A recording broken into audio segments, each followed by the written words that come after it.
to your city in terms The of workforce? future, especially the Mayor AI. Gilmore, you want to start it off? Of course, I'm right next to you, so you make me go first all the time. Thank you. Next time I'm sitting down there. I'm special, oh yeah. See, that's all the mayors, don't you?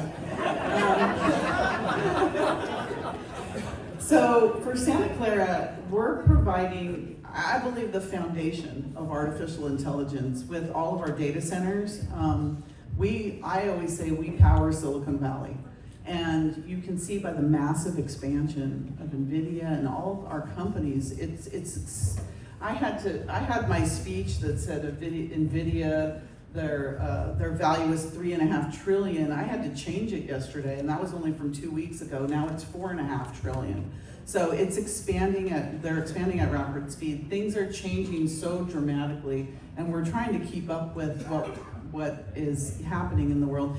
Our superpower in Santa Clara has been our electric utility, Silicon Valley Power. So we've been able to, try to keep up and plan for the future. I mean, we're doubling our capacity, and that's, as I said in my speech, it's already been planned. So we're providing the foundation for everything. And in turn, City Hall is, we move, but not as fast as we should move in terms of permit processing and how we use AI in the way that it's going to help and our residents and our businesses. But we're working on that now. But I think, mostly what I can say about our city is that power is public power, especially at our affordable rates, because our rates for our businesses is about 45% lower than PG&E. And our residents are like 59% lower than PG&E. So that's how we've attracted businesses, how we've kept businesses, and how they're thriving here now. So just trying to keep up with that, I think us providing the foundation will help keep them here. Thank you. That's why I call on you.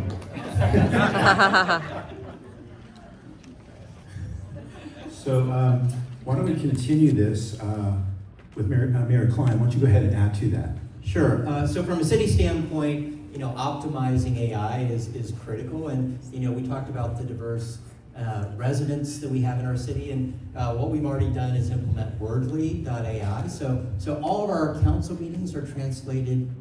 You can listen along and read along in more than 60 different languages, and it's, to me, that is critical to basically activate the residents who often feel left out. And we're all of our cities are utilizing AI, or starting to look at utilizing AI in different portions of operations. But to me, breaking down that language barrier is a big first step that cities can do. And then as far as workforce, the AI workforce is the move of the future. It's like having CloudStrike, but having Databricks in Sunnyvale is important. We have the companies that are driving and providing the workforce for that. Definitely, you're seeing across the Bay Area, across the country, reductions in staff.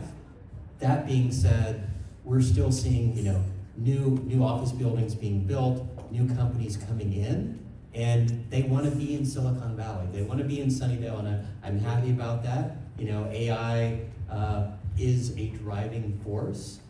You don't need all the data centers here. They have to be distributed across the country, across the state, across the valley.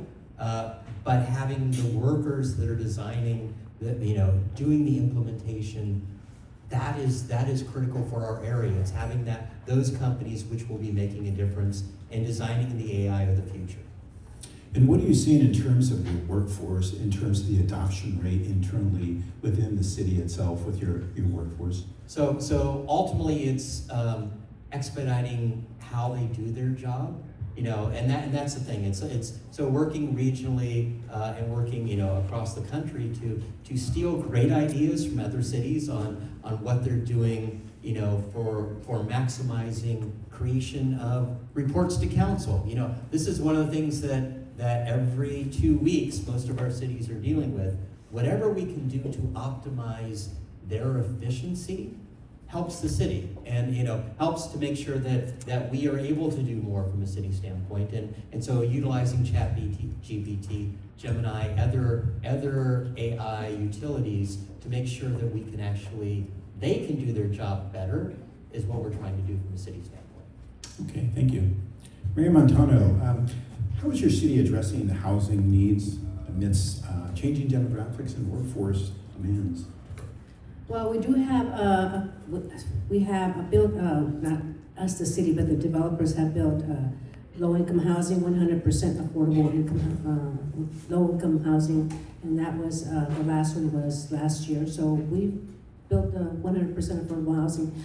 We do have some, as I mentioned earlier, a few housing projects that are coming into Milpitas.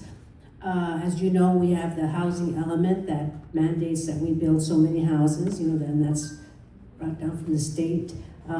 So we've been doing a pretty good job, our city has, and this is before before there were because the housing element has been there. However, there was no teeth in it from the state. But now the state is, if you do not build these housing, then you're going to get fined.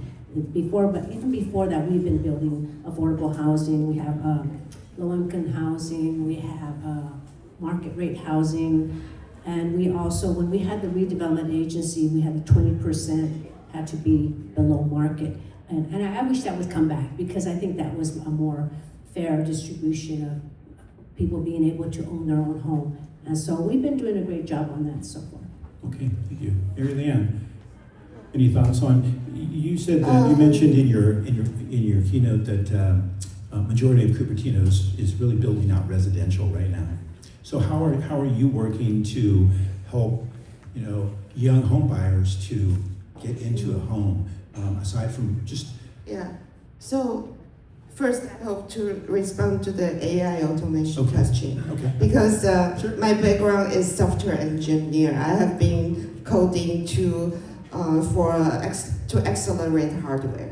So I do use AI daily for my job for coding, but also I use ChatGPT to write policies, write press release, write proclamation, and I'm sure that I think all the cities will have to move to use all these automation tools to streamline and help our city staff to be more productive. But at the same time, we are seeing all the layoffs, and then we, as a company, we do not. Computer science graduate, we from even Stanford or Carnegie Mellon cannot find a job right now, and because companies are hiring senior engineers, and so there you have mid-career professionals. I don't think will be losing job, but the type of job that's available will be different. So I think it's very important we help mid-career professionals and our city staff to learn all these tools and utilize the skills you already have, but pivot maybe to a different field. And that's a big challenge we face. And we probably need to provide more micro degrees. I hope that the ANZA Community College can fill that very important role. And I think many cities we have to look into that.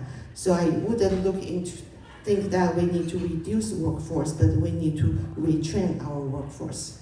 And in terms of housing, we all have to adopt a housing element that's required by the state.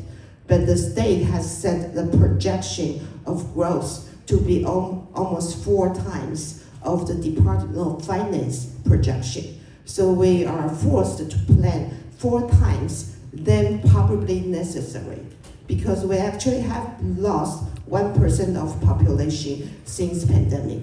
And the population, is it going back? We don't know, because of remote work. Many people don't have to live in Bay Area to work in Bay Area. So as a result, I think in Cupertino, even though we have zoned many of the sites along Stevens Creek to 4-6 stories, developers turn in an application that's all townhomes. There's nothing we can do. We cannot force them to build 4 stories. And because that's a market demand right now. People want to own a piece of their land. They don't want to be renter all their life. So I think we need to somehow help. But then they have a new concept. You can do a townhome with an ADU. So you can rent the ADU out to help reduce to help pay for your mortgage. So I think that's the kind of model we can help first-time home buyers use type of, or it could be like a work-live unit. You can rent out the work unit to help you pay for the mortgage. And eventually, I hope that we, as a state, try to support more and more people to become homeowners. Okay, thank you. Well, we're on a timeline here, so I'm going to throw out one quick last question for each one of you, and then you can just go down the row. You can start down there. What is the one thing your city is doing to prepare for the future? Mary Leanne. I'll go next. So for us, it's our long-term plans. And so we approved an economic development plan, last year and working towards that. It's the Moffett Park specific plan, 10 million square foot of additional office space, 20,000 units of housing, and 500,000 square foot of retail in the north of 237. That's a small city that will be part of Sunnyvale someday. So, it's those plans, it's having, good fiscal responsibility from a government standpoint to make sure that we are prepared for that future. And, ultimately, making a welcoming city, building housing, building new office space. As much as people are leaving the valley, no, our population continues to grow, and it's creating housing, it's creating offices so that people can live here, thrive here, and ultimately work here for years to come. How we are preparing for the future, I mentioned this earlier, we're not kicking the can down the road. We're making sure that we have a balanced budget for the future generations. And also, we have the Milpitas Bar, we're doing smart growth in the transit center. And we're also preparing for our workforce housing, for all the developers, we want workforce housing, and we ask them, please build some workforce housing, and they do. So there's trade-offs. So we're doing a lot of great things in Milpitas to prepare for the future. All right, I'm sorry I didn't get to answer the last question somehow, but if you want to talk to me about how we're preparing for the future and what we're doing related to housing, please let me know. Mountain View, the city of Mountain View is also a pro-housing designated city. I think when we're talking about the future of Mountain View, we want residents to feel like they can live, work, and play in our city. And one of the things that no one talked about yet is just how we're engaging with our community. I will say right now, there are a lot of different innovative tools that we are getting direct feedback from our residents and from our businesses. We're dedicating whole web pages to that. You got to see what we put forward for World Cup and Super Bowl that's coming forward. But it's not that the cities are just creating these plans, we're doing it in concert with our residents. And I think that is the future, is making sure that we are building a Mountain View that works for everyone. And one of the things I just want to end on is we want to make sure that people have a pipeline. Over 60% of our residents rent. But next week we'll be talking a low and moderate income housing strategy I've been working on the last 7 years to make sure that people have that opportunity for ownership should they choose it. And that's direct feedback from knocking on a door over and over where people's talked about affordability. Thank you. I think Santa Clara has a history of taking risks through many, many decades, and our risks have paid off. We own our own electric utility, we have a convention center, a stadium. We have big city assets in a small to medium-sized city. I think that what we need to do in the future and what we're working on, and it's very challenging, but maintaining the fact that we are at the center of innovation of the entire world, of the globe, right here in my city, I know yours all as well. And to maintain that, but yet still have a community where you take care of your residents, where your fees are low, where they can live here, they can afford to live here, be comfortable, and have a good quality of life. So I think our tale of two cities is, high-tech capital of the globe, but yet the most wonderful and warm and community-oriented city. I think that's what we're working on to maintain that balance. It's challenging, but I think Santa Clara has done it. Mary Liang, one last chance. I was last. So I get the last word. So I think Cupertino, our residents really pride that they love Cupertino. They move to Cupertino, choose Cupertino to be home because they love the character of the city, the school district, the way it is right now. Many people come to visit. They really admire, wow, this is such a nice community, amazing park and the library. So the future of the city, I think what our residents want is that we do not lose that. We don't want to become San Jose. We don't want to become Santa Clara. I always admire Santa Clara has so much great opportunity. But if we try to change Cupertino to something else, that's not what people move to Cupertino for. So, but I think for our future is our children. People move to Cupertino because of the better education. So we should continue to work closer, give our students more opportunity to get connected with businesses. A lot of them want to do internship and get more connected with the Anza College. I think the college will be the force that's helping with workforce development for the next generation. And then I'm not sure if people would even need 4-year degree in 10 years. So I think we should be developing community colleges that's agile and adjustable to the workforce need. So that's the future I'm looking forward for. Thank you so much. Thank you to our panel today.